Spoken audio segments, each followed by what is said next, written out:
The reason why the governor is here is because he and I, as, shall we say, bipartisan Democrats, share a commitment to having the United States do what's right in order to bring people who are facing persecution to the United States, and also to do what's right with respect to the United States-Iran nuclear agreement.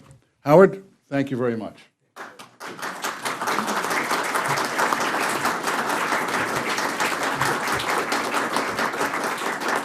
Ambassador, thank you very much. I'm going to talk about two things in the context of the President's speech.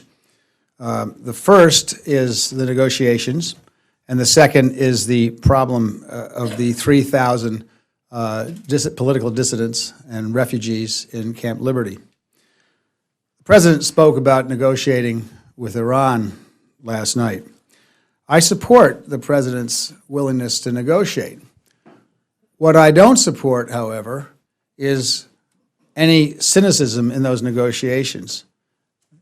America has been an extraordinary country in many ways, but our foreign policy has been bifurcated into an extraordinary noble undertaking, such as the intervention in World War II and World War I, such as our intervention in Bosnia, which prevented a genocide.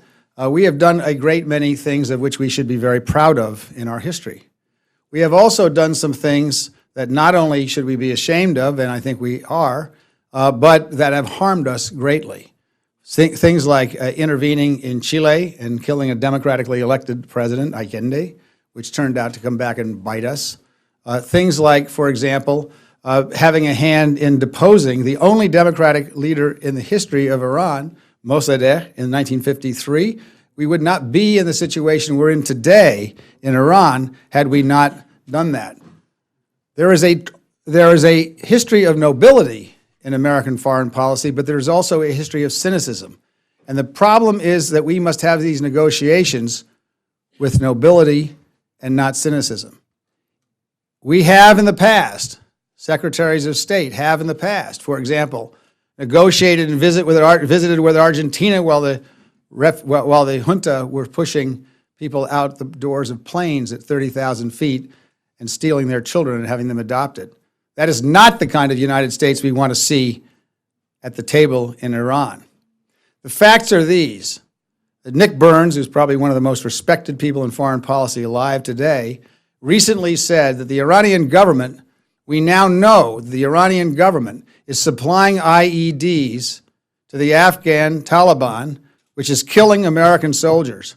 We are at the table with people who are currently murdering Americans, who are supporting the regime in Syria, who are spreading terrorism throughout the Middle East, who support Hezbollah in Lebanon. Those are the people that we are at the table with. It is not wrong to talk. As Rabin has famously said, you don't make peace with your friends. It is, however, wrong to sacrifice the lives of 3,000 Iranian dissidents who helped us, as you will hear, who helped us during our war, right or wrong, in Iraq, which I oppose, as you know, but they supported and helped our troops and saved our troops' lives. And we have American armed services personnel who served in Ashraf with some of these 3,000 people who are now trapped at Camp Liberty, who can attest to the fact that these folks have given us intelligence that have saved lives. Most importantly to me is that each one of these 3,000 people in Camp Liberty were disarmed by American troops in 2004 voluntarily in exchange for a piece of paper, which they carry with them to this day. And that piece of paper is signed by the American commander of the American forces at the time who disarmed them. And this can be testified to by any number of American generals and colonels, Colonel Wes Martin, David Phillips, there are others. They each carried this piece of paper. The piece of paper said that these are protected people under the Geneva Conventions, and the Americans will take responsibility for protecting them. Now, there's loose talk in the State Department and other places that, well, our obligation ran out in 2009 when we turned everything over to Iraq. That is the kind of talk that we cannot have. That is the path to cynicism, the cynicism in American foreign policy, not the nobility which we seek. You do not sell out 3,000 unarmed people because they become inconvenient, because you hope to pacify a group of people who do not have a history of keeping their word and who are, as we sit at the table, killing Americans by supplying IEDs to the Afghan Taliban. Those people must not be sell out. I do not oppose an agreement with Iran. I oppose agreement that costs 3,000 innocent lives of people who have been pro-American. That's what I oppose. There have been 4 or 5 attacks on this group of people. First, while they were living in Ashraf, and second, at our behest when they moved to Camp Liberty, which subsequently became more or less a prison camp. The last time they were attacked by either Iraqi forces and or Quds forces, al-Quds forces from Iran, or both, working with each other. A number were executed, and not only were a number executed, they were executed with their hands tied behind their back, and some of them were executed on hospital gurneys after they'd been wounded. That represents the people who we are at the table with. And on the person of those people who were executed in cold blood were the little cards signed by the American personnel, the military personnel, that guaranteed that the United States government would stand behind the preservation of those people's lives. We are not keeping our word. I cannot imagine a situation where we would negotiate. We would keep our word to those who have murdered Americans, but we would sell out the people who are innocent victims. This country has always stood for human rights. It was founded on human rights, and what I expect in these negotiations is us to stand up for human rights. I would have a slight difference with Mark. I don't think the problem in leaving Iraq is simply that the Iraqi government won't let these people out at the behest of the mullahs in Iran. I think part of the problem is our government. We could recognize these 3,000 people as refugees and take them into the United States tomorrow. Albania has already taken 100, 200. Albania, with the fear of threat and the direct threat of the Iranian government.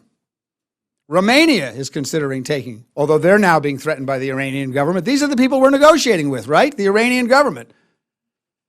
But this is a powerful country, and we need to stand up to the mullahs.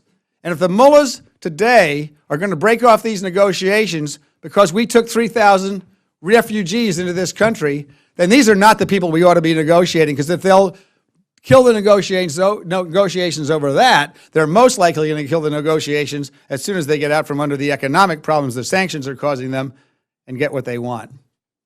This is not the time to exercise cynicism in American policy. This is the time to exercise nobility. 3,000 people. Over 100 have already been murdered in cold blood. We disarmed them. We promised to keep them safe. We have yet to keep our word. What I'm asking the Congress to do, and what I'm asking the administration to do, is do what you said you were going to do. Time is running out. We've had promise after promise after promise after promise. It is too late to do anything except to airlift these folks into the United States. Then they can be distributed around the world. Now, these are educated people. Many of them have United States university education. Some of them were professors at university. Many of them speak English. They have relatives all over the Western world, including in the United States. We are not asking to have a bunch of people brought in here and then have to support them for the rest of their lives. They will support themselves. They've done so in Albania. This is not the time to sink into Metternichian, cynical American politics. This is the time, as the president said last night, to stand up for American greatness. And the way we stand up for American greatness is to stand up first for the 3,000 people in Iraq, who are Iranian dissidents, whose safety we promised to guarantee. And they are far more important to me than making deals with people with the kinds of records 100 people already hung in the first month of this year, publicly from cranes in many cases, all over Iran. Those are the kinds of people we're negotiating with. Let us remember not only who our friends are, let us remember what this country stands for. Give these 3,000 people their lives back, which we promised to do. That ought to be a condition of these negotiations, and we ought to sign no agreement until those 3,000 people are safe. Thank you very much.